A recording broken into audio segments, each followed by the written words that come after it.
do? What it do? What it do? We are live. It is Wednesday. It is 9:30, and it's time for episode 2, for another episode of For Sons Only. I wish I could take credit for this amazing thought, this amazing concept, but I cannot. Some amazing men, some brilliant minds, some phenomenal hearts thought that this would be a great conversation, be a great platform, be a great opportunity to discuss the need for sonship, the purpose of sonship, what sonship is, why it's necessary, why it's needed, how it's helpful, how it equips us, how it develops us, how it disciples us. And we are doing this. We're starting from scratch. We just started to have some conversation, some dialogue, but we're doing it under the title For Sons Only. Now, remember, the scripture says that God will pour out his spirit on sons and daughters. So when we talk about sonship, we're not talking about sex or gender. We are talking about a place of maturity, a place of relationship, a place of access, and a place of responsibility in the kingdom of God. And with that being said, it is so good to see everybody. What it do, what it do, what it do. All right, do me a favor. It is Wednesday. I want to get as many people on the line. I want to get as many people watching as possible. This is a phenomenal opportunity for you to go ahead and share the broadcast, like the broadcast. I want to see who's on real quick. As a matter of fact, hold this. I want to see who's on really quickly.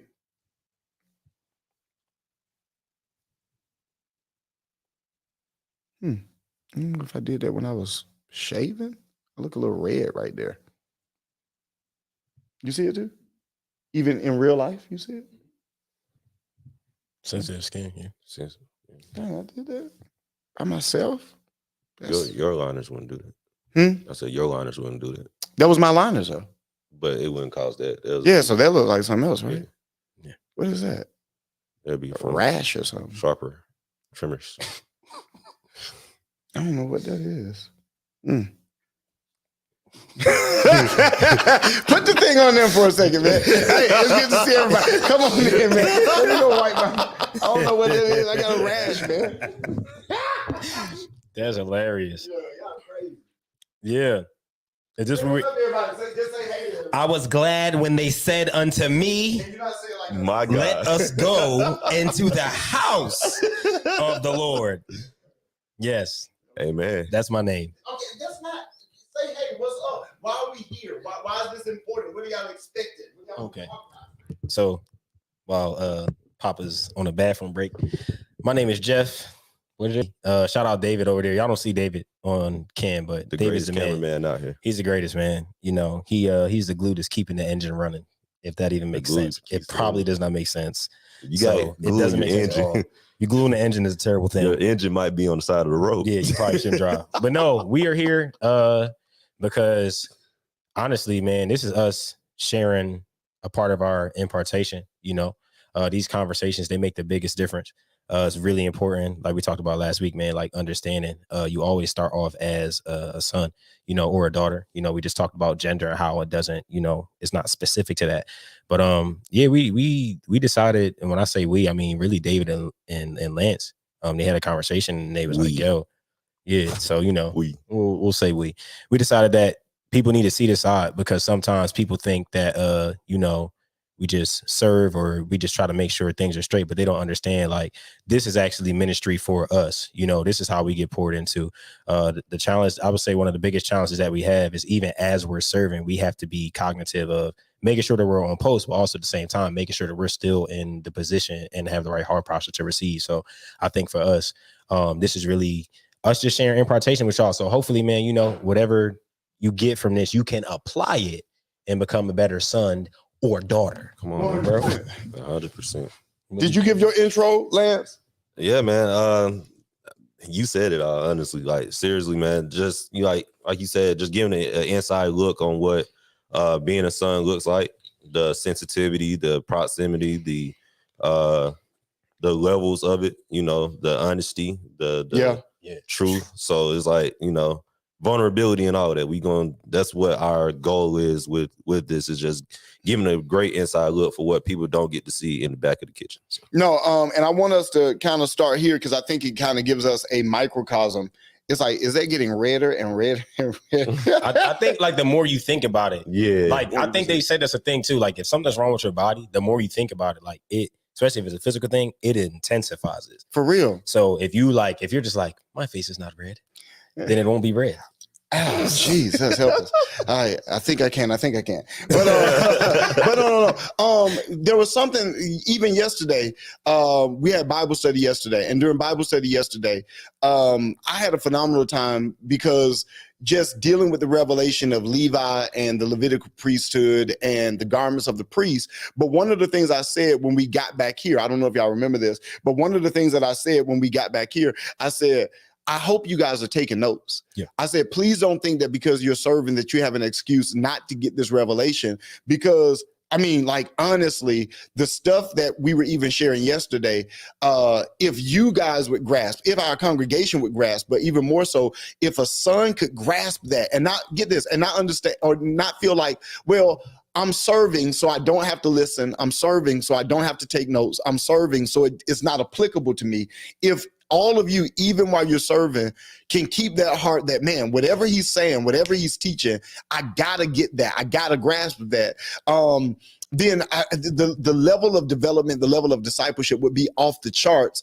But it kind of encapsulates the dichotomy, the danger, and the challenges of being a son, right? Because you do have to serve, but at the same time, continue to get poured into. And that's something that you have to navigate. So I want to start our conversation off by asking you all, so during times of ministry, during times where I'm preaching, where I'm pouring, how do you keep a watchful eye, right? How the scripture says, watch and pray. How do you continue to armor bear, but at the same time, get poured into, get the information, get the revelation, get the impartation, so that you don't start feeling disconnected, or you don't start feeling like I'm not growing. I'm serving, but I'm not growing, because the nutrients are there, but it really takes you having the ability to serve and still have an open heart and an open mind to get that revelation. How do y'all do that? So for me, you got to be able to multitask. You got to be able to listen, but not only listen, you got to be able to watch at the same time. So as you're preaching and you're teaching, I'm taking notes. But as I'm taking notes, I'm moving my head around. I'm watching. Okay, boom. Okay, let me get back to this. You gotta be able to remember too, because it'd be like you say so much sometimes that as you're watching, you can be like, all right, if I gotta watch, I gotta be able to say, okay, I need to go back to this, line this up, boom, boom, boom. But also, I do a lot of rewatching. Like when I get home, I rewatch. That's good. And I study again. So anything that I did miss, I'll be able to run it back and put the notes down on that as well. No, yeah, I think that's rewatching. I was going to start there. It's like watching film, honestly. When you sit and you go back and you listen to the sermon, you listen to transition, which actually, I don't know if people understand how amazing the transition is from worship to the rest of the service here. Because honestly, that's like a pocket of, I can get everything I need right there. You know what I'm saying? 100%. So it's like, I think that for me, it's good. Along with rewatching, it's kind of like yesterday you had said something. You was like, hey, like we need a spirit of excellency. So how you manage it being on post and impartation, it's like you got to have an excellent spirit. So that's like, for me, I take it as like, all right, let me come in, let me do the work early, right? I'm gonna do the work early. I'm gonna take everything that I rewatch, I'm gonna apply it. I'm gonna make sure like, okay, cool. Well, what was a part of the service where my sensitivity could have been challenged? Where might have I been distracted? Let me eliminate that. And it just adds up. So I think in service, being able to do both and being able to be that Swiss Army knife is cool. And then also learning like the ebbs and flows of when impartation is happening. And like using my body. Like I'll use my body a lot. Pause. So there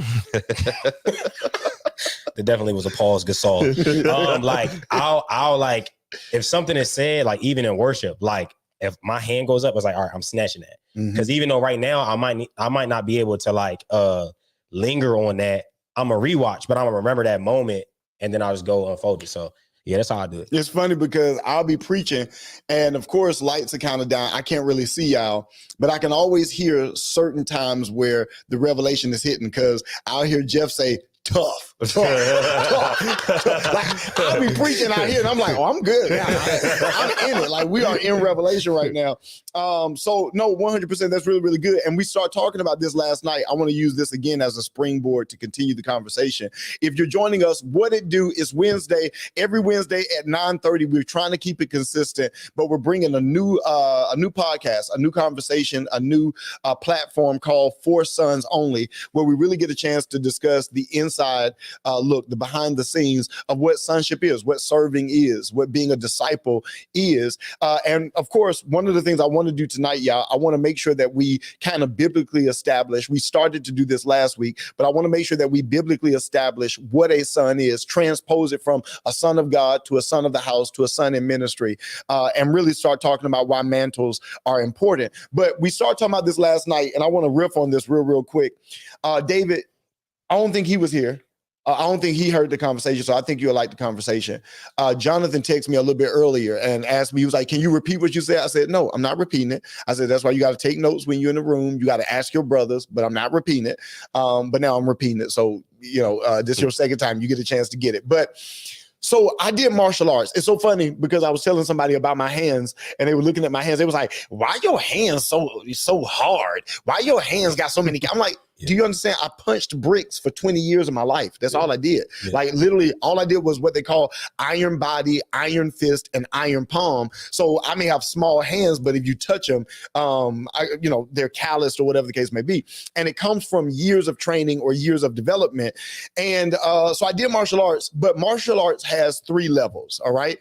It has form, it has meaning, and then it has application. So we talked about how in martial arts, at first it was just the form. Maybe it's somebody breaking a person's arm, maybe it's somebody putting somebody in a lock or something like that. But the form had no, the application had no form to it. It was literally just the application, just literally me going at your eye, gouging the eye out. Well, people would see this without any relationship. They would peer over walls, they would look through bushes, and they would watch grandmasters practice, and they would start stealing their applications, either because they didn't have money to learn, maybe they weren't in the right family to learn, or they had evil intent, and they would steal other people's moves or other people's application.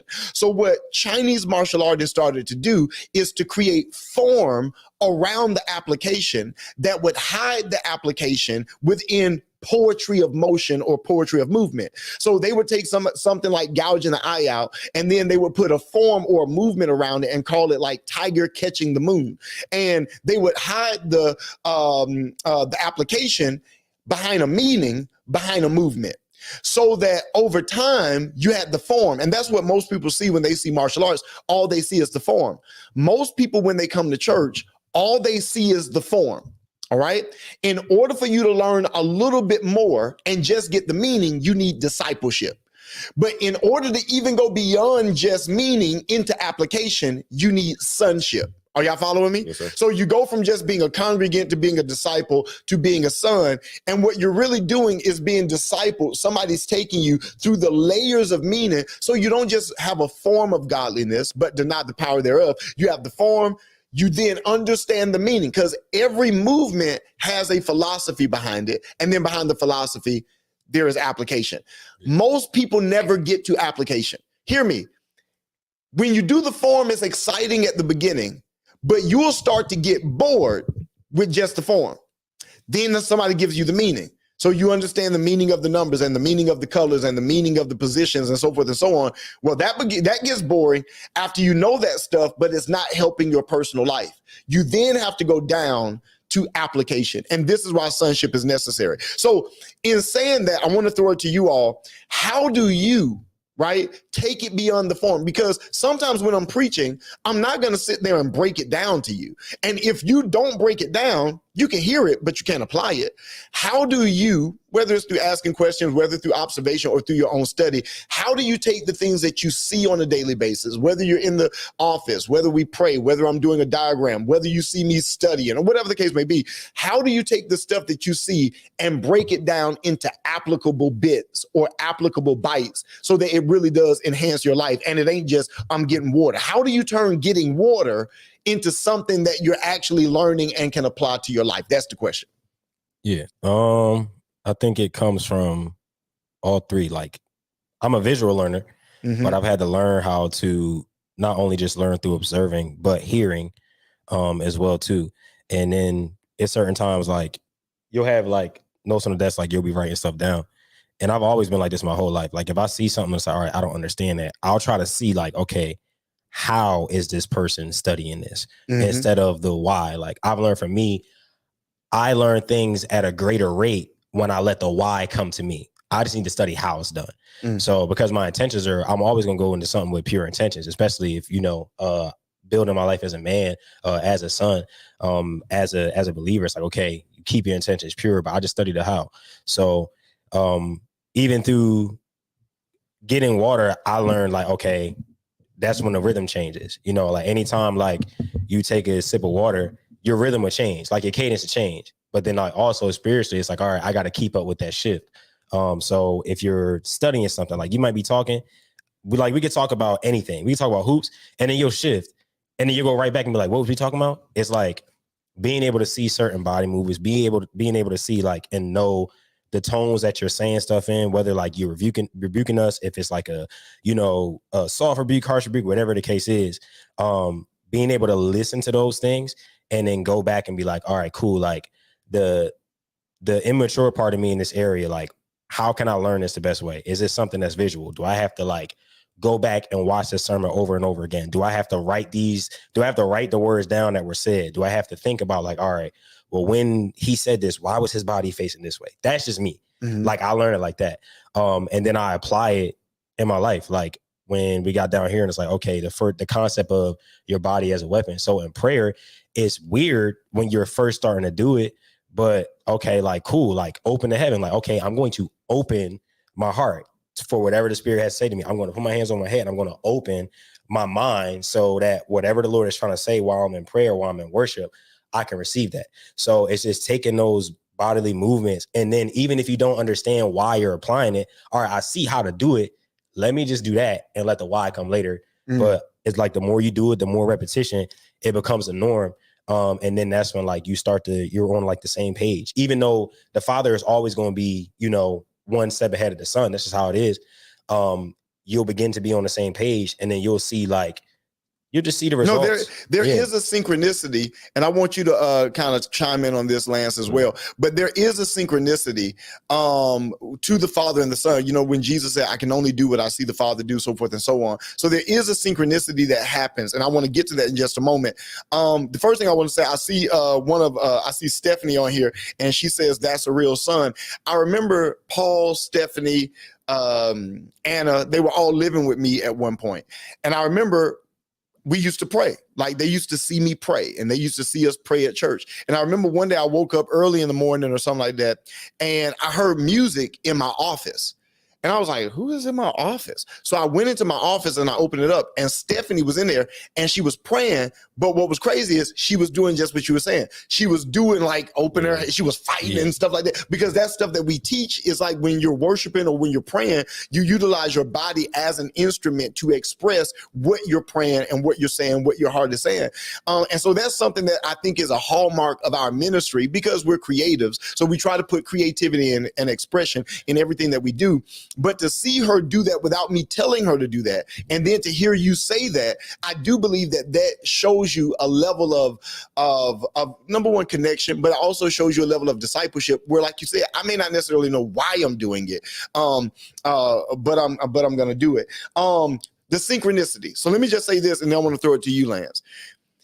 This is such an exercise of humility. Watch what I say. So I did martial arts for a long time. And I remember my martial arts teacher moved away. He was a Chinese guy. He moved away. Not the only martial art teacher I ever had, but when it came to Chinese martial arts, he was the only person. But I did karate, I did judo, I did other stuff, and I had other teachers. But when it came to Shaolin Kung Fu, he was the only teacher I ever had. But then he moved away when I was like 12, 13 or something like that. He moved away, and I had to take classes at another school. All right. So I went to the Chin Hung School of Shaolin Kung Fu. It's still here in Atlanta. And when I went to that school, the master there had a grandmaster who was colleagues with my teacher. So that's why I went, is because my teacher knew the grandmaster and he knew the teacher, but it was a white man. I didn't know the guy. So I went there, and it was a Southern Shaolin Kung Fu school. They deal with more upper body. I came from a Northern Shaolin Kung Fu school where they dealt with lower body. Northern Shaolin, you kick more. Southern Shaolin, you use your hands more. So when I got there, I'm a kicker. Everybody is a boxer. So when we sparring, I'm using my legs a lot, or whatever. And I remember one day he came in and rebuked us, like where he rebuked me, like, we don't do that. That's not how we do it, whatever. And I was so offended because I'm like, I felt like he just don't want me to use my strength. Because if I did, I'm gonna beat up everybody. Please talk on that. So he went away and I was rebellious and I kept using my legs. And I'm talking about I'm whacking people. And so he comes back and he's gonna make a point like, hey, I told you not to do that. Fight me. All right. So spar me. Of course, this is my opportunity to show that type of deal. So throughout the match, I'm using my legs and hear me. There was a synchronicity where skill wise, were we on the same level? Just follow what I'm saying. Knowledge, he probably out-knowledged me, but he was older. Yeah. So he probably knew more than me, but because I'm younger and my body is strong, it's looking like I'm winning. Yeah.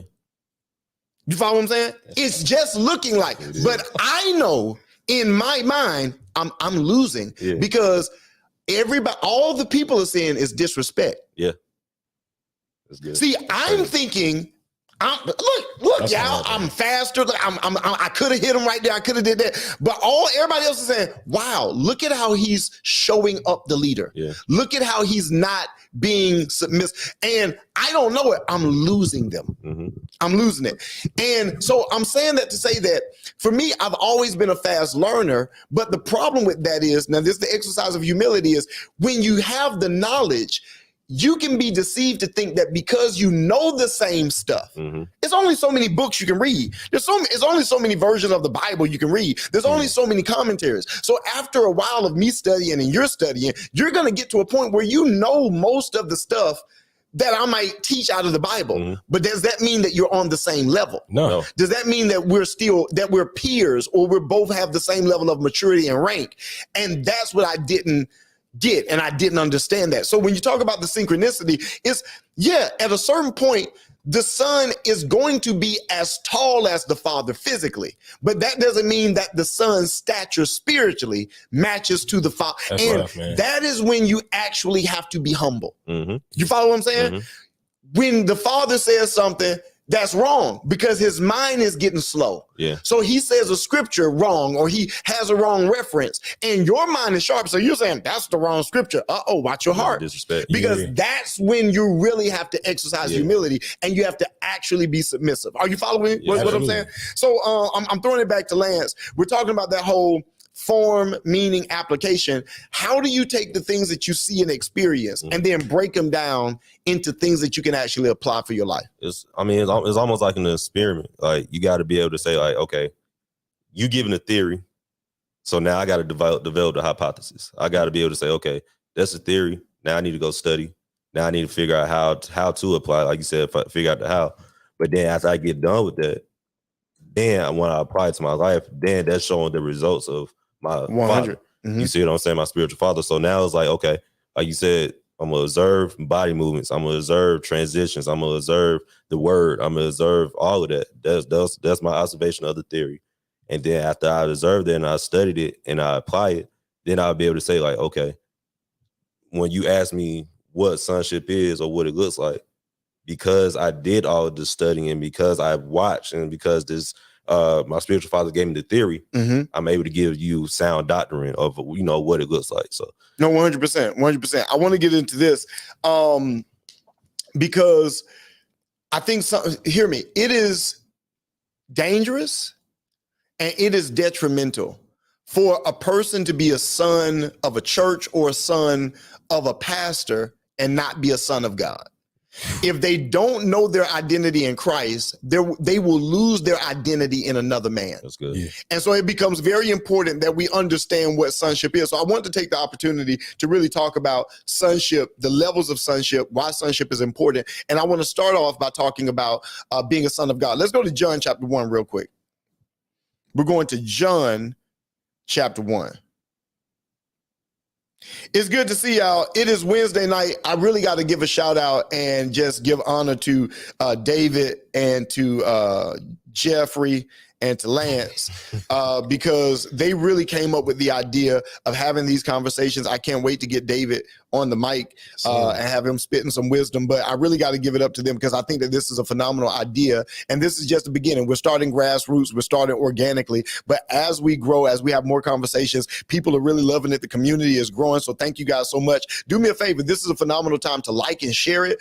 Every single Wednesday around 9:30, we want to go live and have these types of conversations. So do me a favor. Go ahead, like and share it. Tag somebody in it that serves their pastor. Tag somebody in it that believes in fathering, sonship, mantles, ministry, that type of thing. So we're going to John chapter 1. Now, John chapter 1, I want y'all to go down to verse number 12.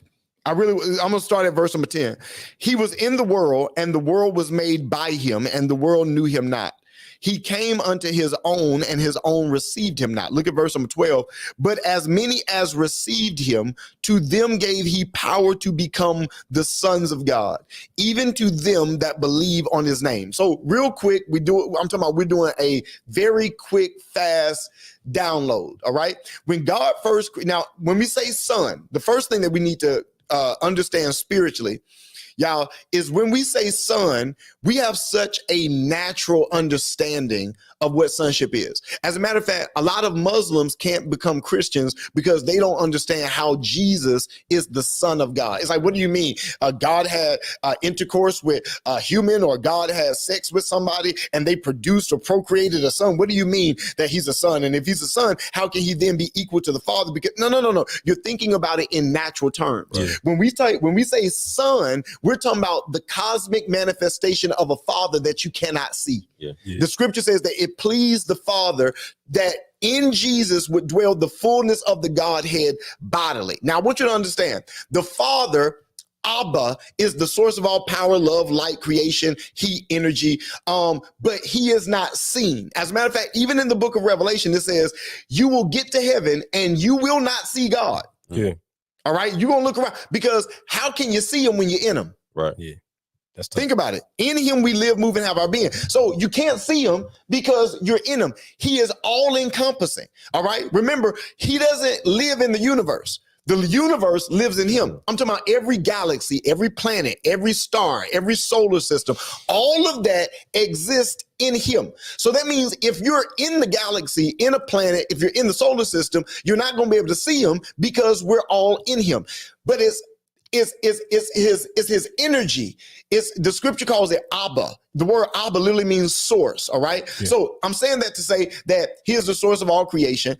So he is in everything indirectly, and he can utilize anything indirectly. He's the Father, but the Father wanted to make himself known, meaning that he wanted you to see him, feel him, sense him, hear him. And the only way he could do that, he had to manifest himself in matter, in space, time, and matter. God stands outside of space, time, and matter. But when he wanted to affect time, space, and matter, he had to enter time, space, and matter. The only way he could do that, he needed a body. He needed a vehicle. And the extension of his godness, the extension of his preeminence and his sovereignty into the natural world is what we call sonship.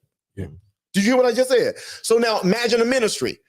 I am everywhere in the church through my spirit, my energy, because I established the culture as the father or the senior pastor. Right. But I can't be in every ministry. That's time, space, and matter. Yeah. The only way I can be everywhere at the same time, I got to have, come on, man. Yeah, and I got to have sons in every ministry, not a leader in every ministry. I got to have sons in every ministry. A person that understands their connection to the Father and then their responsibility to reveal the Father's mind, the Father Father's heart and the Father's intent and agenda. And the only way a son can do that, and that's why a son is needed to reveal the heart of the Father, is because the Son is the only entity that's going to submit and yield their entire life as a vehicle of expression for the Father's intent. Are y'all following me? Yes, Nobody else is going to do that other than somebody that say, now again, remember, we're transposing it. Number one, it has to be somebody that has a relationship with God, right? You have to have a relationship with God. Sonship in the kingdom of God is not just having a relationship, it's understanding that you're accepted, that you're not a bastard, you're not an orphan, but you are accepted in the beloved. You are a son, that you are loved, that you are affirmed, that you have a place, all of that different kind of stuff. But then after that, now you have responsibility, and that responsibility is to make sure that you're expressing the full heart, the mind, and the intent, the culture, the name, the nature of the Father, right? So now after that, you fall in love with God and you are a son of God. But in order to serve God, you can't serve God just in the spirit. Yeah. Right? So God gives you a church. God gives you a garden. God gives you a ministry. God gives you a place to belong, a community, right? And so now you're going to serve God through serving that community or serving the house. It is impossible for you to say you love God and you're not serving his bride. Yeah. That is impossible, because when Jesus was on the cross, what did he say to his son? He looked at John and said, John, behold thy mama. Mother, behold thy son.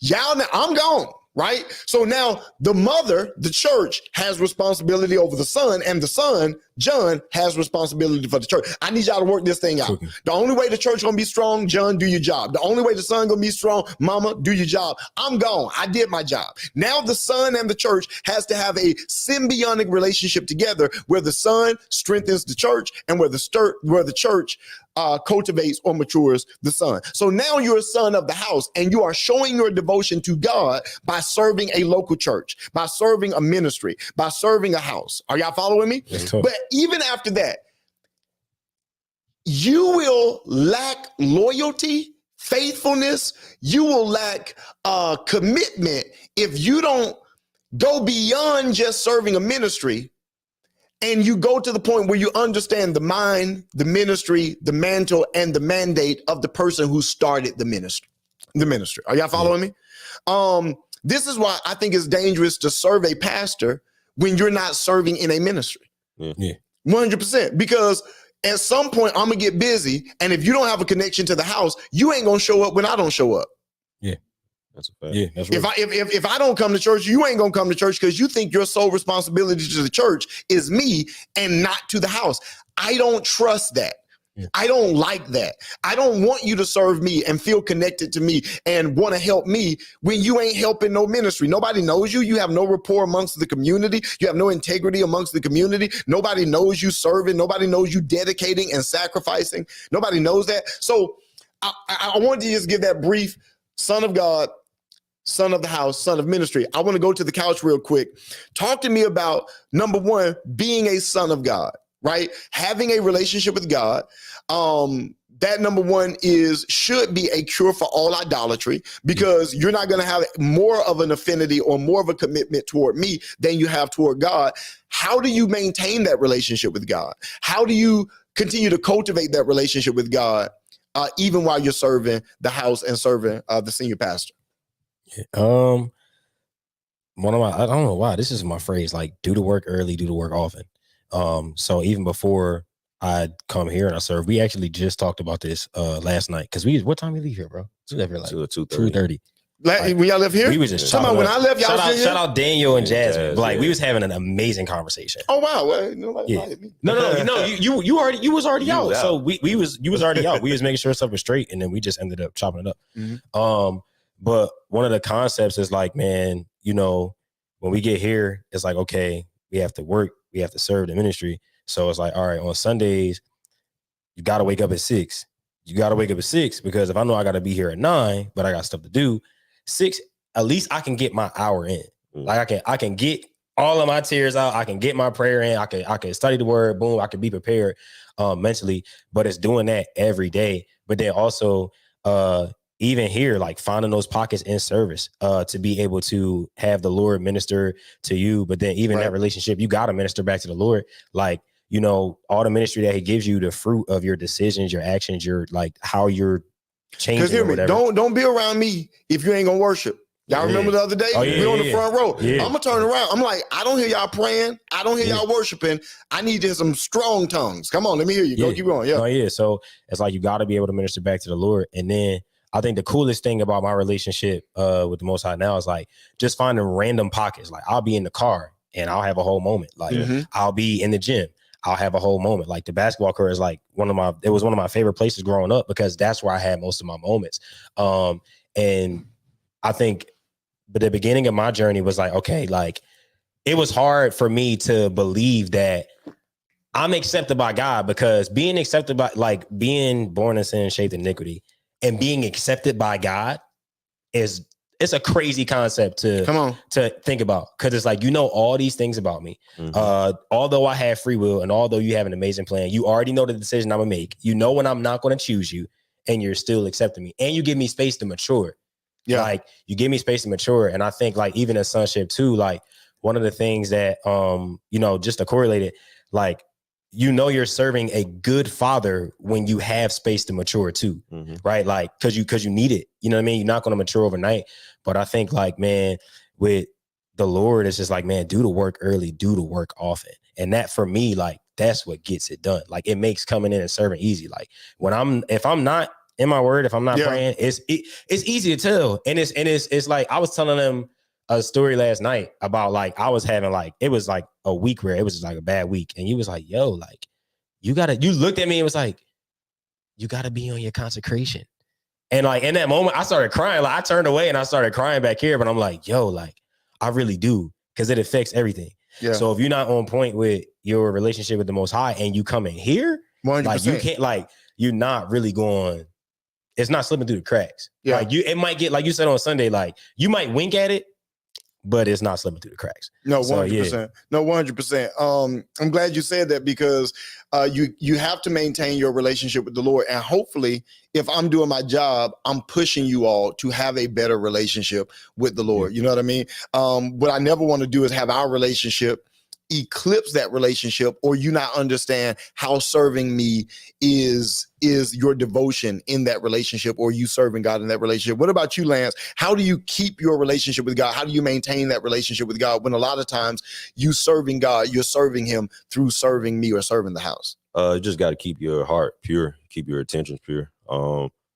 As Jeff said, doing the work early, you know, that goes well beyond just Sundays, like literally, you know, every day during the week, worshiping, getting into your word, praying, serving, like, you know, really exemplifying who God is, you know, serving with love, even if you have people that's that doesn't believe in what's, you know, going on, not hating them, but, you know, teaching them, guiding them, things of that nature.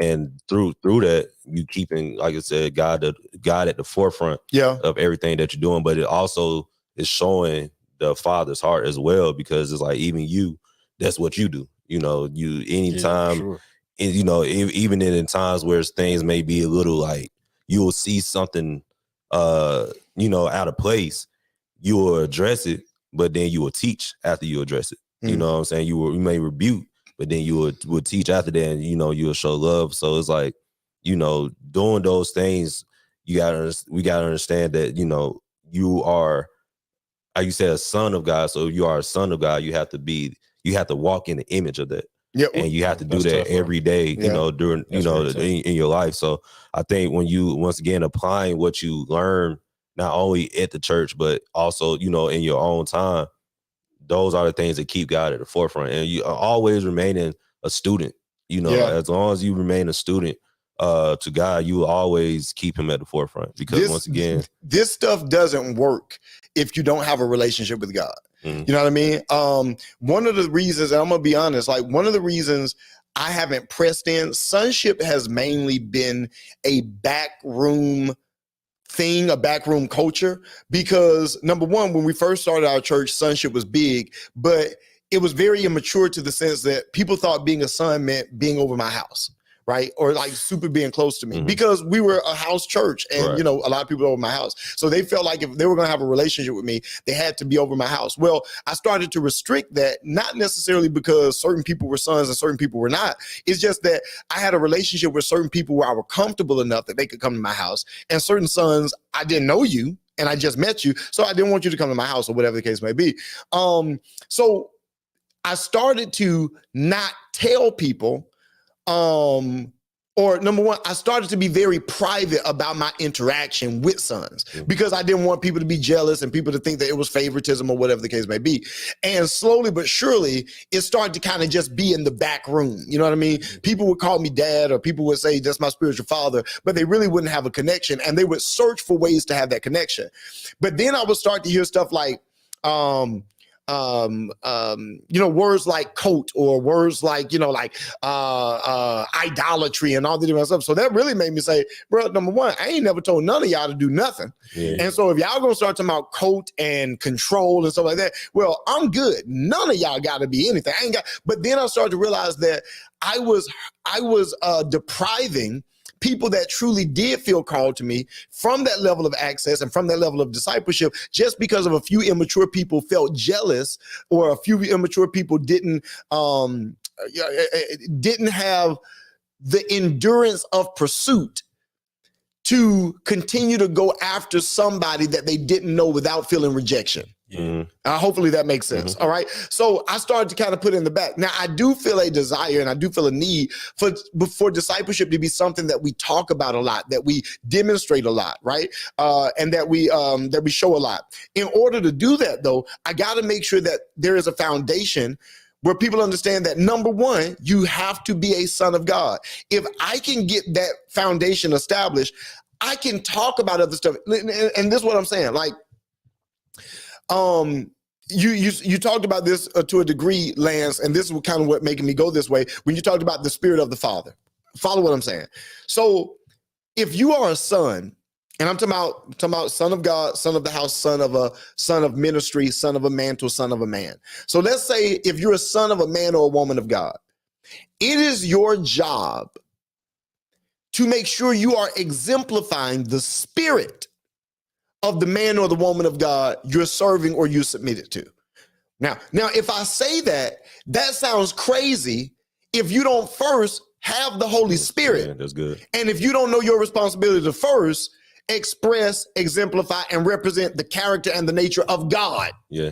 Are you following me? Yes, sir. Now, right? Like, I should have to say that. Yeah. Hey, you should have my spirit. Now, I should have the Holy Spirit. See, you don't even know what you're talking about. Right. See, you should have the Holy Spirit because you're born again, because you're blood bought, because you're saved. That's the bare minimum. But now that you're serving a house, you should have the spirit of the house. Yeah.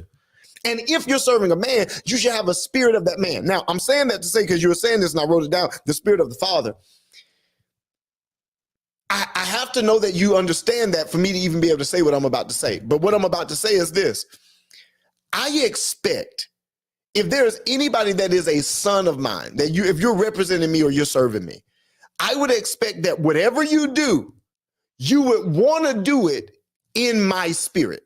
Mm-hmm. And you would understand your responsibility not to show your personality. Right? But to show forth the personality of the Father whenever you are doing the Father's business. You doing your own business is different. But if you're doing the Father's business, then there should be a pressure on you to do it in the Father's spirit. I have an issue if you are a son or a daughter and you're doing something, but you're not doing it the way I would do it. Yeah. I'm not, hear me, I was tired last night. Yes, sir. I ain't had a Nutri-Grain bar. I ain't had oatmeal. I ain't, you know what I mean? I'm tired. And that's why, hear me. That's why I didn't do questions. I didn't do questions because literally I was about to fall out. I was feeling lightheaded, and so I was like, I'm not doing no Q&A. And then I find out that there's a guest. Right? I'm tired, but I say, okay, let's accommodate the guest. But once I get in the presence of people that are hungry, I'm gonna feel, something. Sure. But even though I was tired, even though I wanted to go home, even though I was hungry, I sacrificed. I pushed through it, blah, blah, blah, blah, blah. Hopefully I was hospitable. Hopefully I was humble. I would expect same thing sons to be exactly the same Sure. way, right? Yeah. That's what it means by walking in the spirit of the Father, right? So I'm throwing it to the couch. In what situations have you seen the need? Maybe you were in a situation, maybe you were about to do it your own way, or maybe you had your own, but then you were thinking, man, I don't want to do this, and I don't want, not to represent him. He would normally be humble, he would normally be patient, so let me be the same way. Do you find yourself doing that, or do you feel like just based on being around us, you already do that? How do you navigate the spirit of the Father and representing me through energy and not just, through lip service or whatever the case may be? So it's funny. Like, I take it to my barber, right? So I have certain clients that, they always complaining about something that's out of my control, right?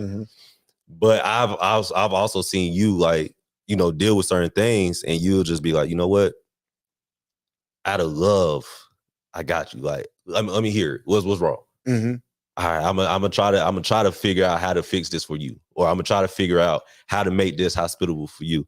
And so it'd be certain clients, I'd be like, man, I really want to block this person. I don't want to deal with this person at all. But because I know that there's a point where my ministry can help this person through all of that, I'm gonna keep them close. One of the things, I was telling Jeff this last night, one of the realest things he ever said was like, discernment doesn't always mean that you push a person away from you. Yeah. Discernment sometimes means you have to bring that person closer. And so with me being able to discern certain things, watching you, it was like, this still doesn't have an excuse to treat somebody wrong. 100%. Like, bring them closer, treat them with love. Even when you're tired, give everything you have. And then you deal with your tiredness when you get done. Because at the end of the day, when you pray to God and ask him for certain things, this is what came with it. A spirit of excellence came with everything that you ask for God, because God does everything with excellence. And so when I do anything, I'm thinking about, okay, this is how he do it. When he's tired, he's still gonna give it his all. When he don't feel like it, he's still gonna give it his all. Now, when he gets done, he's gonna let himself know, like, all right, I'm tired. I need to go chill. I need to go do this. I'm done. That's how I move. Like, okay, now that I've done everything that I need to do, make sure that I give it everything that I have in it. When I see that it's supposed to be done, I'm gonna do it. And by the time I get done, I'm gonna be like, all right, I made sure that I gave God everything that I had. Because if we're sacrificing our gifts and our talents to God, then it's certain things you just gonna have to do that you may not feel like doing. No, that's really good. I'm gonna throw it to Jeff. I want to ask another question in the same vein. What is my spirit? And you, after you answer it, you can throw it to Lance, and y'all can both talk about it. But if you would do something in my spirit, what would you say that is? Cool, calm, collected. Are you okay? No, for real. And I'll use an example. I remember, man, one time. So this is a school of deliverance. So we here Saturday morning. He was getting his hair cut by Calvin, his barber. That's crazy. The great His barber. That's crazy. Calvin. That's crazy. Keep going. That's crazy. So he was getting he was getting a cut by Calvin. So we had went to the fellowship hall. I'm like, all right, we check out what's going on. And we didn't know that he needed us. So my phone was in my pocket, and then Matt had came in. He was like, yo, y'all should probably get back there. Like, he's hot. We came back, and I was the first one back. You know me, like, anytime if something go wrong, like, I'm gonna try to, all right, let me try to take care of this so everybody can be straight. Yeah. Still, you know what I mean? So we get back here, and he is like ripping me to shreds. For real? Yeah. I'm ripping you? Yes, because at the time, I'm the only one here. But I kind of was like, all right, I know I can take that. But what is this about? What is this is what I'm saying. Like, you handled the situation. You ripped me to shreds, but you was so cool. But what was it about? It was like, like, when y'all are here, if we're doing something, I can't have y'all being. I didn't clap though. No, but it's like, you got this thing you do when you correct. It's like, once you go like, it's over. Yeah. It's like whenever you about to make your point, as soon as you, why would you even do that? Like, it's like that is that. Why? So like that's why. Dumb. Like, that's dumb. Once your shoulder go like this, it's curtains, right? That's crazy. I saw you go like this, and I was like, oh man, I'm about to catch it. But you did it so cool, calm, and then it was like, all right, on to the next thing. And again, like you taught the lesson. So it's like you handle everything cool and calm. And for me, that's important for me because I have like a temper sometimes. So stuff gets to me quick and I'll be like, all right, well, what we on? But then I had to learn. What you mean? Like, what we on? Like, okay, like You trying to fight me? No, What I'm are you not saying saying? I'm not saying I'm trying to fight you, but it's like if I get high, it's like, all right, what is the point of this? Right? Like how I usually handle stuff. It's like, all right, like you're actually, I mean, because we can always go there. see, here's like, I'm just saying. like I got an itch. I'm trying to. nah, I'm not gonna lie. I'm not gonna lie. I've been practicing my tiger.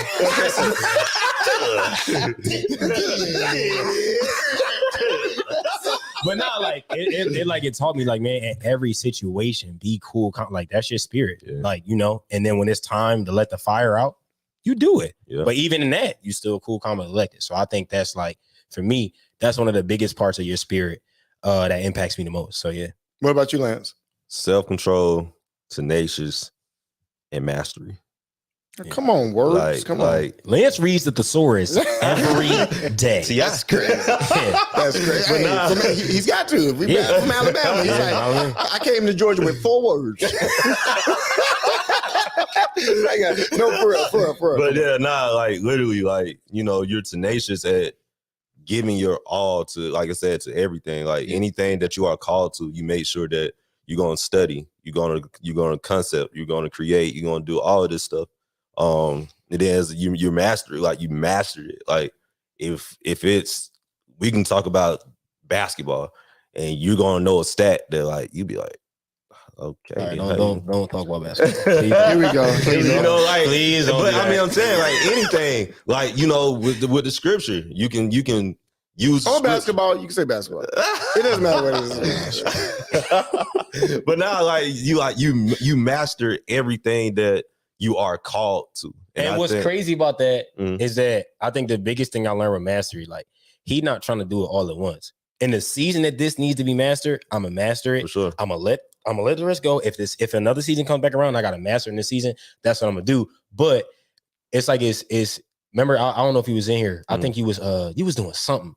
And he was like, man, like as a leader, as a father, I always got to get there first. Yeah. So he mastering something right now that we don't know about. Yeah. And the next season, we going, like, people probably think, oh, he's mastering this now. It's like, nah, he's already been there. Yeah. Like now it's just letting the fruit of that mastery, you know, letting it grow, letting people partake in that fruit and letting you learn how to master for yourself. Because if you think about it, like, how can you master something if you're putting your mind to other things? Like, you got to focus in and lock in on a season. So if my season right now is growth, then I got to master my growth. Mm-hmm. Because if I don't master my growth and I'm worried about prosperity at the same time, badjoint.com. It's like, you see what I'm saying? So I need to learn about, okay, if I'm growing, where I need to grow in. Because when this prosperity season comes, if my season of growth was growing my financial intelligence, then when that prosperity of my financials come, you know, I try to ignore it, but no, it's hard. It's like you can't, but you can feel them. Like that's also a thing too. Like anytime, I'm telling you right now, anytime something is said, like he'll be in school. Like you feel every time, like you feel like, all right, here we go. Have you ever heard somebody that preached themselves into confusion? the revelation was just, it's like, and God, he went up and then he went. Oh, wait a second. That's great. This man ministered to himself. He almost felt, but that was crazy. And I think something that's like it shouldn't be slept on, but you can sleep on it. You have a sensitive spirit too, and not like people like sensitive. It's like you just know, like you was preaching. I think this was like the Faces of Favor, or it might have been it was a series on faith, one or the other, and you had made a mention about, you was like, man, I'm telling y'all, I got supernatural timing. Like if I'm baking a cake, I'll walk away, and then as soon as the timer's going off, I'm right there, and it's like. That's like a key part of your spirit, like having that sensitivity and just being able to know like when to move. And that's definitely been something that's been like that's a level of impartation. That's probably the most fruitful thing in my life. That's a level of impartation. It's a supernatural attribute. It is a supernatural gifting, and it is it's a level of sensitivity. And that's why kind of going back, even what Lance was saying about you can't master everything at one time, that you have to feel sensitive. You have to feel, kind of the leading of the Holy Spirit to know, okay, in this season, I need to be focusing on this. In this season, I need to be focusing on that. And I see that even with you all. I see y'all get overwhelmed sometimes because you feel like you should be further than you are and everything should be, a certain way. But the moment I see you guys lock in and you start to focus on this and then focus on this, I see a level of peace. I see a level of calm, a level of strategy, and a level of vision. And then it gives you the ability to manage whatever season you're in adequately. So that is something that you get. And I think for every son, I was saying this on our Nexus live a little bit earlier, you have to know what you're called to bring to the table. But inversely, you have to also know, okay, what am I here to get? Right? Different people may be here to get different stuff. There may be certain sons, I'm here to get discipline. There may be certain sons that say, I'm here to get revelation. There may be certain sons that say, I'm here to learn how to preach, whatever the case may be. You have to know what it is you're getting in what season and serve to that end, right? Because if you're in a season where you want to learn to be a better preacher, but all you're doing is getting water, you have to take that form through meaning to application. But if you feel like all he's asking me to do is get water, I really want to learn how to preach, but he never talks about that, then you're missing out. Because I'm teaching you how to preach. I'm just not teaching you hermeneutics, and I may not be teaching you how to format your message, but I'm teaching you. If you see me come in and you see me study, I'm teaching you how to preach. But you have to be able to see that, observe that, and then break that down. You know what I mean? No, this is really, really good, man. I think people are loving it. The community has been going up and down. It's been really, really good. So if you guys are joining us, this is Wednesday. Every Wednesday at 9:30. It's almost 10:30 now. We've been going for a little bit of an hour, a little bit almost to an hour.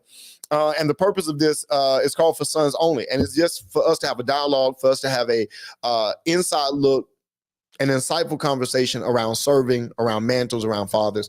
We're going to get ready to wrap it up. What do you all feel like is, we'll do the greatest burden, pressure, obstacle. We'll deal with that. But what do you feel like is one of the greatest benefits of sonship? Now, I'm not talking about personally. I'm just talking about being a son of God, being a son of the house. And I do want to get back to that. Or being a son of ministry. What is one of the benefits? Why would you tell somebody else, hey, I know you're a Christian, right? But if you have a call of God, I really think you should try to get a better relationship with your pastor. Why would you tell them that? What are the benefits to that? I guess I'm supposed to. Okay, I got you. I would say acceleration. Sure. Because that's a real thing, yo. 100. Like if you connected to somebody that could keep you accountable, like make you feel the burden to keep yourself accountable to them, who's also like helping you enhance your skill in every area of life. Like I think that's the key too. Like you can't limit, like sonship to one area. It's like it's everything. 100. But acceleration, man, like it's so many more, but like off the top of my mind, it's like acceleration. And like once you I don't know, it's like once you get that and once you learn how to master it and just be in the, I would just say acceleration. Yeah, because maturity happens at an accelerated rate, 100%, because there is a concentration of pressure and accountability, and you grow a lot. I'm giving y'all books. I'm showing y'all different books. I mean, once you get to the point where I'm sharing with you Legend of the Jews, and you're buying it. And reading it, and the panoramic study of the Bible, and Kevin Conner and Josephus. Once you're in that place, we talked about synchronicity. Once you're eating what I'm eating, there should be a kindred spirit where you're like, bro, this is more. Now you just have to make sure your life, your ministry, your gift, your service matches with the level of access and revelation. What would be one of your benefits? And again, I want you to think about, I'm a young man. I just got in church. I'm kind of like you. I just got saved. You know what I mean? And you're trying to explain to them why they need to have a relationship like this. What would you say? It's accountability for sure, and depth.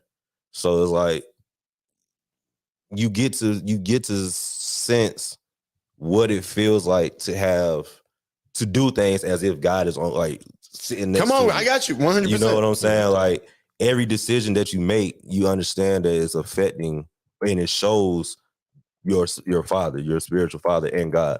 So it's like, okay, if I'm going to do anything, is this an abomination to what I'm being taught? Is this the wrong? Does this exemplify who is teaching me? And I think honestly, that doesn't even have to be the back room. Like even when you come into a church and you plant yourself at a church, if you understand, like, okay, my pastor is preaching these words.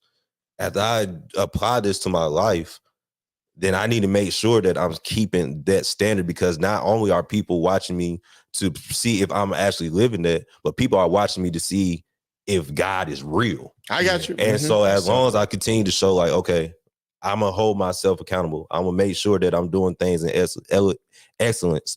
That's the biggest part. And then, like I said, depth is like, okay, I would be, once again, like we said last time, I would be remiss if I got Michael Jordan in front of me. Absolutely. And I'm not being Kobe Bryant. Like, I'm going to ask questions. I'm going to see, okay, if he's reading this book, then I need to make sure I get this. If he's telling me that we need to listen to this, I'm going to make sure I listen to this at least 3 times. So I want to get the deepest depths. You know what I'm saying? I want to be challenged. I want to be, I want to get there. You know what I'm saying? Yeah. Like I want to be on that same playing field one day. So it's like, oh, that's good. You know, when I ask for a double portion, that's what I really.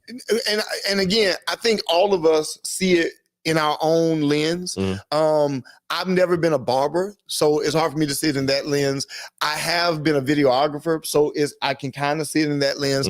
I was never a basketball player, but I've been watching basketball for 15 years or whatever the case may be. So I like the philosophy behind it. I like the activity behind it, but I also like the apprenticeship and the discipleship you see in the NBA. It's like when Kobe came in and he felt like, and not at the beginning, but when he started to feel like he was on Jordan's level, anytime he went against Jordan, even though it's real competition, there's still a relationship there. Sure. You know what I mean? There's still a level of respect. There's still a level of honor, but it's like, hey, I'm going to take it to you. And Jordan like, cool, because I'm going to take it to you. And there's a level of exchange, not just of ability, but mindset. There's a transfer. There's an impartation. And I think every father looks for that. You know what I mean? I don't want you all to be emasculated and always come in like, what does he want to say? Man, come in with revelation. Come in like, hey, I was studying this, blah, blah, blah, blah, blah. And I'm like, oh, we going there. You want to challenge me. You know what I mean? I want that level, you know what I mean? Try to be here before me, pray more than me, fast, be already, because it's like Kobe going against Jordan. And it's like, oh, you really think you can do that? So it's going to make me up my game. If you're around sons that don't make you want to up your game or extend the lifespan of your gift, then bro, you're going to die early. You know what I mean? You want to be around hungry people. You want to be around people that are pursuing and so forth and so on. But I love seeing that level of banter and that level of competition, even between the apprentice and the mentor. I think that as long as you do it with a level of honor and humility, you can get a lot out of the interaction. I think about videography, you know what I mean? It's a little bit different, but it's the same thing in the sense of you want somebody that can get in the trenches with you. You want somebody that can get right there and say, hey, look, do this. This is what I'm looking for. This is what, this is what I'm thinking about. Hey, turn this or turn that. It's just like the little intricacies. And that's what sonship should be in ministry, right? When I'm preaching, I should be like, hey, y'all, when y'all saw me kind of dip right there, I was tired. I lost my train of thought, and I was kind of coasting until the Lord brought that thing back. And when the Lord brought that thing back, I was right back in it. So you being able to see that and notice that and understand that, I think it's giving you a level of understanding and access that's second to none. Now, we're going to get ready to wrap this up. It's good to see everybody. Look, I really appreciate you guys for being on. I hate this tape up. I feel like I'm just sinking in this chair, man. I got to get some new chairs. I got to get some new furniture, man. That's what I want to do. Like these couches, I want to just throw away. I want to get some new couches. So to see, y'all heard it. I ain't even say that. But you was right about it. I stopped thinking about it and my redness went away. I'll try to tell you. Also, something that Stephanie said, shout out, that she is probably one of the biggest reasons why I was like, I need to know every Hebrew word.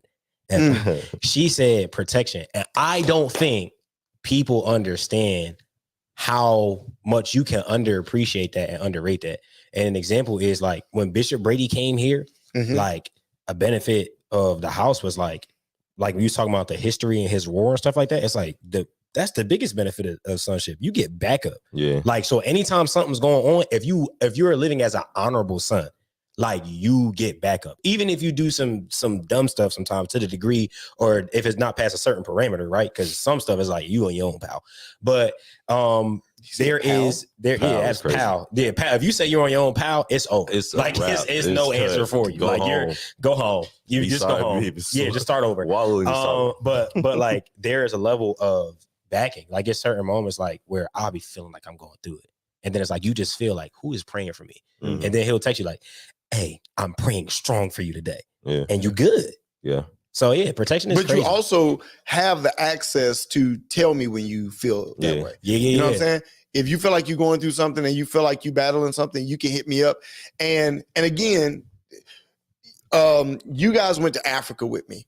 But even when y'all went to Africa with me, and I'm saying this in a good way, there was still a level of separation. Y'all stayed a long way away. I stayed by myself type of deal because we're still growing in relationship.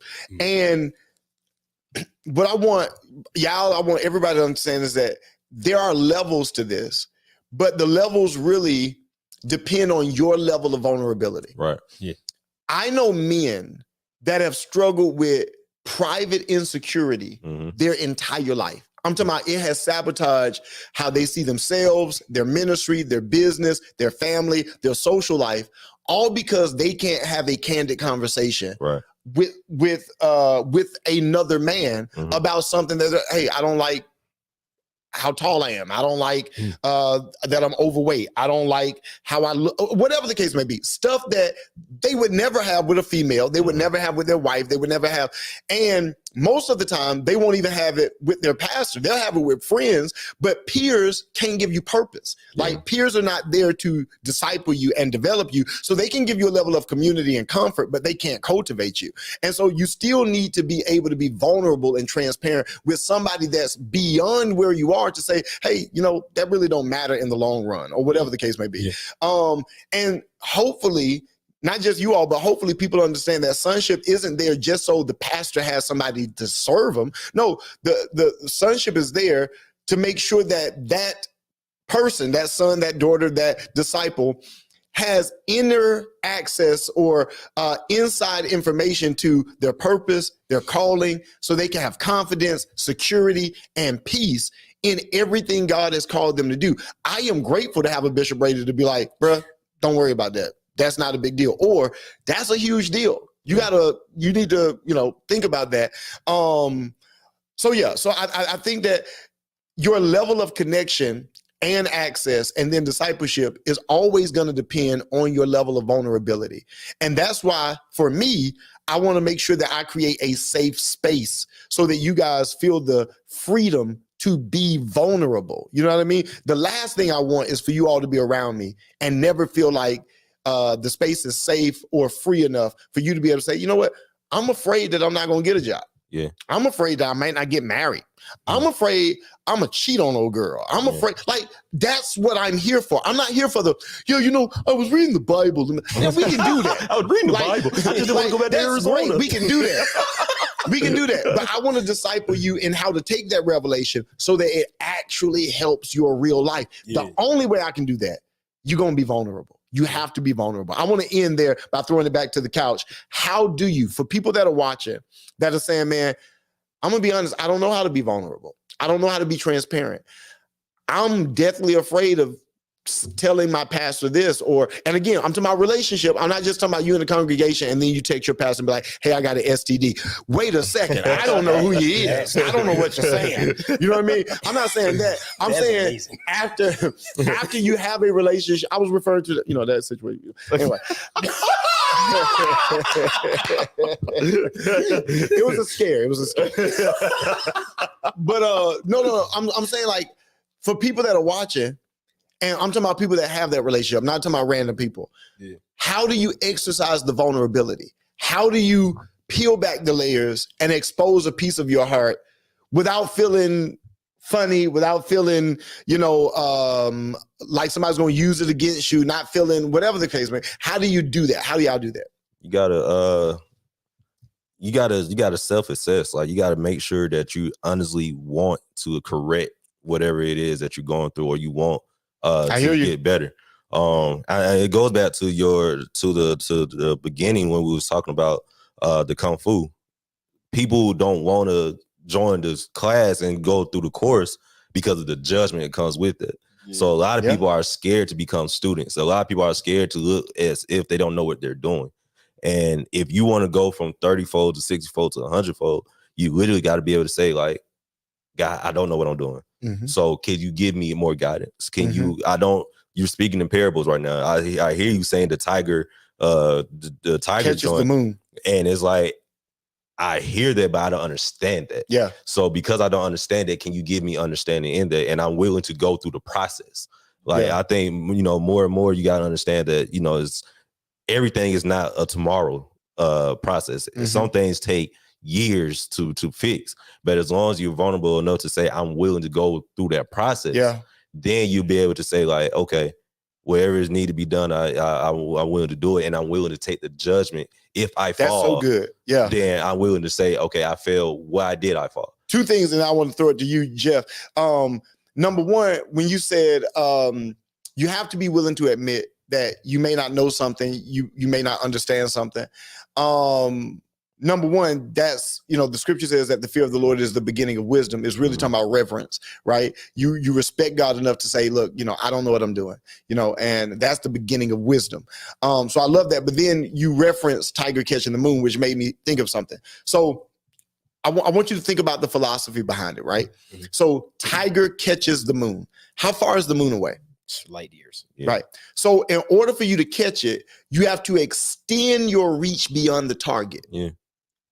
That's good. No, I'm telling you, this is what tiger catches the moon means. Yeah. So when you do tiger catches the moon, your left leg is up, well, depending on when you're doing it, but your left leg is up and you're like, you're doing this movement, like you're reaching out there. But the philosophy behind it, the reason it's called tiger catching the moon is because I'm trying to tell the person doing it, when you do it, you have to extend your body, feel the tension in your shoulder, like you're going past the target, like you're catching something far away. What that does, it teaches you when you hit a person, you never hit them, you hit through them. Yeah.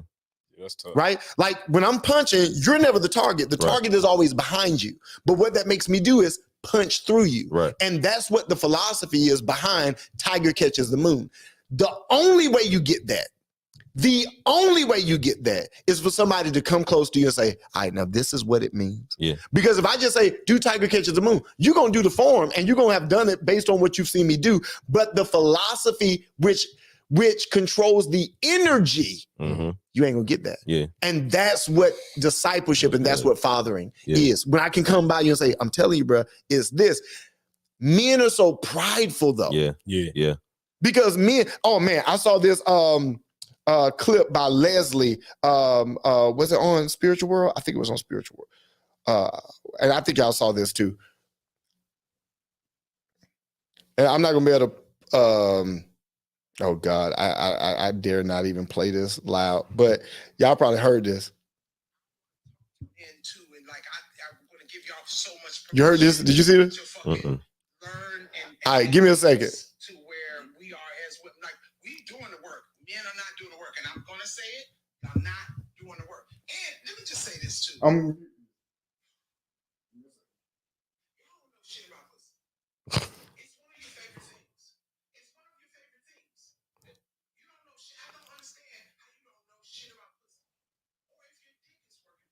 Jeez Louise. Oh, no, and it's the best. Hear me, and it's the best rant you would ever hear because men really think they know what they're doing. Sure. And I do marriage counseling and talk to females all the time. It's grown men. I'm talking about 30, 40 that don't know what they're doing. Yeah. How you a grown man, you don't suck toes or something like that. You don't know what you're doing. You don't know how to please the entirety of a woman's body. You are immature. You need a man of God. For sure. You need a father to say, bruh, put some whipped cream on them toes. Fuck them toes. And you better go to work. But she didn't get her toes done. your face ain't done. You better get down there, and you better. But what I'm saying is like she's real because hear me. Most men are never discipled by other men on how to take care of their body. Yeah. You're a grown man and you don't manscape, you don't shave, or you don't trim nothing. Yeah. How are you a grown man? I remember talking to y'all about wipes. Yeah. Right? Like you're a grown man. Don't just wipe your butt. Get some wipes. Right? You too grown to have streaks in your drawers. Like you should be able to take off your drawers, turn them inside out. What you talking about? You had that conversation with us? Huh? You had that conversation with us? I must not been here. No, you was the only person. You was the one I was talking to. You was right in there. Watch straight to that. You know what, guys? Some questions you don't need to ask. I literally said, have you ever had it? He was like, no, what is it? And I was like, bro, I've never said that. Yes. I've never said that. The way I know you know is because we put them in my bag when we travel.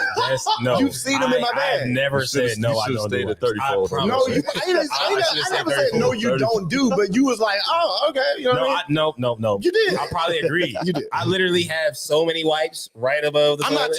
I'm not talking about diapers. I'm not talking about like I understand. Okay, we on the same page. Okay, I got you. You understand that. You understand that. Yeah. Oh man. But what I'm saying is health. Yeah. When was the last time you had a physical? Yeah. When was the last time you went to the doctor?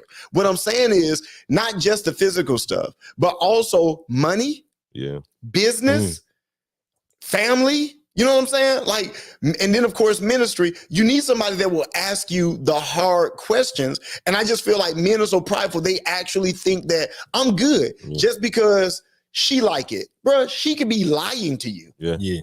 And there's a lot of women that lie. You know what I mean? So don't go based on her. Go based on, am I following the rules? Am I doing the due diligence? And you need a man that'll make sure they challenge you in that area. So I think I threw it to you about vulnerability. You had an opportunity to talk about vulnerability. No. You didn't. So let's throw it to Jeff. Jeff gonna kind of wrap us up. We're talking about how does a man be vulnerable? Talk to me. Well, I think especially to another man, the first thing you have to realize as a man, the greatest asset you have is other men, especially godly men. So I think that's really important.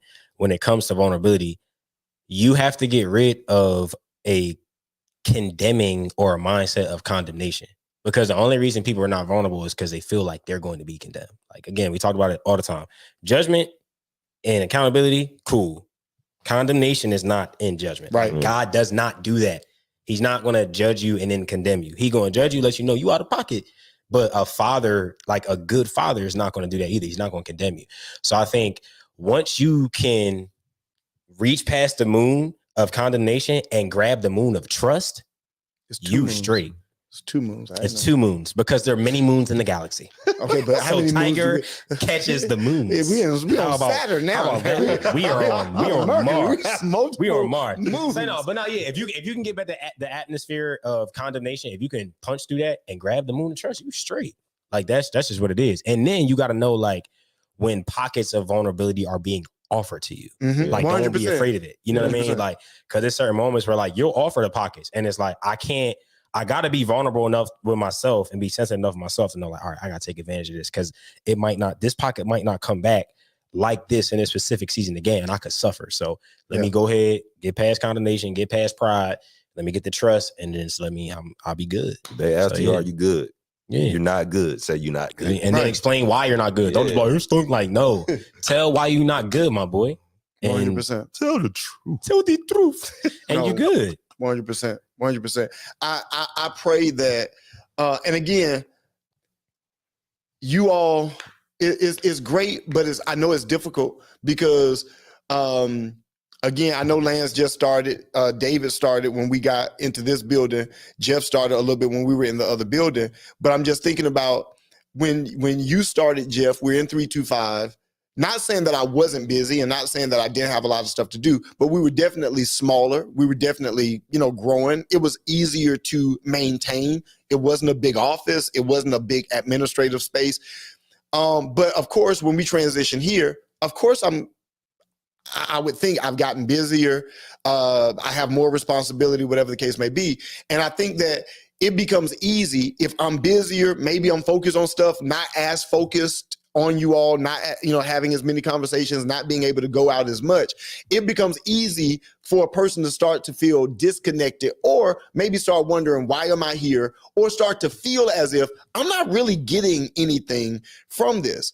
And I never want my busyness to be a barrier, but I do want it to be a filter for those that will pursue, right? If I'm sitting there and I'm studying, you can say something to me, but if you feel like you can't, maybe that's because of your level of relationship with me or your level of access. Like, I'm not gonna bother them, but you can press through that, because I'm always be like, yeah, I'm here. If you text me, I'm here. If you need me, I'm here. But I know some people still just like, I don't want to text him because he's busy. See, I can tell what level of relationship we got, because anybody that really know me and they have a connection with me and a relation with me, it don't matter what time it is. You can always hit me up and I'm gonna be there. I'm saying all that to say, I never want my busyness to come off as if I'm not interested, or you can't be vulnerable. There isn't access. You can't be transparent. But I would hope that through the relationship, you would know my heart and know that, no, I'm just focused on something. It doesn't mean that you're not important, but I would want you to press through that. Just like when a mom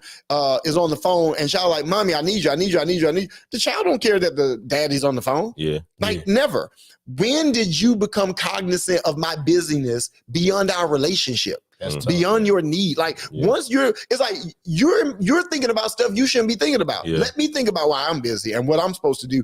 Think about why you need me and let me know. Like pursuit opens up a pore that can't be opened up, just haphazardly, unintentionally, or just based on strategy, or, oh, today is the day that we're supposed to have a meeting. No, asking a question and pursuing opens up a well of wisdom that even sometimes, whether I'm tired or busy or whatever the case may be, even I can't control, because people are pursuing and they want something significant. We got to finish this, y'all. It's 1:21. Like, we've done way too much. Let's get ready to end it. I appreciate you guys. What is this? Thank you. It's not just a gay thing to get a manicure and a pedicure and keeping your hygiene desirable for a woman. No, not at all. You should be a master of hygiene. Number one, I want anytime somebody get close to me, for them to understand, bruh is going to be on point. Like, bruh, you talking about your fingernails? Yeah, no, gotta keep them clean. That's kind of gay. So what do you think about like the coloring of the fingernails that a lot of people are doing? Too far. I'm talking about men, men that's too far. You think that's too far? Way too far. I think Kevin Durant, Jimmy Butler. I would not. Manifesting. Manifesting is actually really crazy. I would not do it. But you don't judge people that do it. No, because like for some people, like it's art. They see art, they see colors, and it's like, oh, this is how I create. Again, personally, I wouldn't do it. But you wouldn't hate on me if I did it. I wouldn't expect you to do it. Again, it's like I didn't expect you to watch the octopus in the underwater maze. No, the underwater maze. But that was really cool. Because I'm like, oh, all right, I wouldn't judge you. But it's like, if that's okay, but that's an informational video. What are you talking about? But like the same way is like that's an informational video. It's like, oh, I didn't know that you like you would look at that source of information. If you paint your fingernails, like, oh, okay, cool. I mean, it doesn't change the man you are. Like when I saw you with the dangling ear, absolutely, it don't change anything. I mean, it changed a little bit, but I understand your heart behind it and all the different stuff. So I'm just saying, don't judge me. I won't judge you. But I wouldn't. I always now if it's like it's over excessive, like you got the nails and you just like, all right, my boy, come on, you got. If I would say like if something like if you got the like the nails and the design, it's just like, oh, okay, yeah, no, that's out of pocket. You want like Jimmy Butler got like the whole press with the yeah, but that's an emo thing, bro. That was for media day. Yeah, he does that for media day so that all his pictures will be crazy for the whole year. That's crazy. That's crazy, but nobody's going to forget that because he knows he's not going to get a ring, so he has to do something memorable. How far do you go? He's not getting a ring. But look, immediately after media day, he changes his hair. He goes right back to normal and stuff like that. I think that's so hilarious. It's great. But look, I appreciate y'all. I love you all, and I thank you. Excuse me. I thank you all for joining us every single Wednesday. We're trying to good. I'm trying to be. David done gave me his hiccups. David came in here, had a hiccup fit the other day. I'm serious, man. Like this man was, I don't know what was going on. That booze. Booze is hilarious. Booze is Booze. I heard booze in a long Do time. people still drink that? that corn liquor. Jesus. I said, David, you all right? He's like, I'm having a hiccup fit. Like, oh man, Hiccup fit is crazy. yeah, a grown man saying I had a hiccup fit is wild. He definitely has his You nails. good, painted. man? Yeah, man. I have a hiccup But fit. I'm telling you, like I'm talking to him, he's just like, I'm like, bro, like you are Drink some okay. water. Can we ask you a question to close it up? 100%. Ask me questions. All right. Yeah. So, out of everybody in here, who is the funniest son? Not the funniest looking, because I'm already knowing. Who is the funniest son? This is a conversation that we have. Who is the funniest son? Talking about out of people in this room now, No. or just out of and out of the group.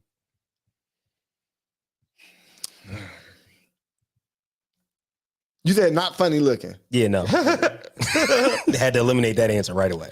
Who is the funniest?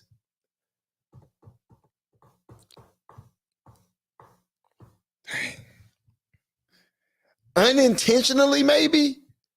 I don't know. I just feel like Jonathan makes me laugh. You know what I mean? Like, I don't think he does it intentionally, but I'll just see him and he'll just be like, I'll be like, what's up, man? He'll be like, oh, hey. And I'm like, He was always wrong. Like he's gonna think about his answer. I'm like, what happened? So sometimes he's hilarious and stuff like that. Man, I don't know. Who do you think is the funniest son? What I do you feel like it's George. Okay. I can feel see like that. George is the funniest person. George, and then It's hilarious. dry humor, definitely David. Easily. Yeah, David. David different. Easily David. Yeah, David definitely different. Yeah, David's definitely different. But I don't know. I have to peek that a little bit. Pastor Chris said, Matt. 100%. Matt is definitely crazy. Matt is definitely the pettiest out of the bunch. But you know, I was about to say Lance is funny too. You know what I mean? But again, I feel like it's like Jonathan in the sense of he's not trying to be. It's just, you know what I mean? Like His personality. yeah, it's just, you know, is that Alabama you know what? tongue. Yeah, you know. Yeah, that's crazy. That's man. not Alabama. Cow tongue. Cow tongue. Cow tongue is crazy. No, Cow he eats tongue. cow tongue. He told us. Yeah, that was He weird. told us he eats cow tongue. Who are you talking about? You, No, Jonathan? Jonathan. He Yes. eats pig I feet. mean, no, I would never. Okay. My granddaddy did, but I didn't. You ate pig feet. You eat pig feet. I ain't eat no pig. That's how you got that beard. You ate cow hooves, pig hooves. That's crazy, man. That's crazy.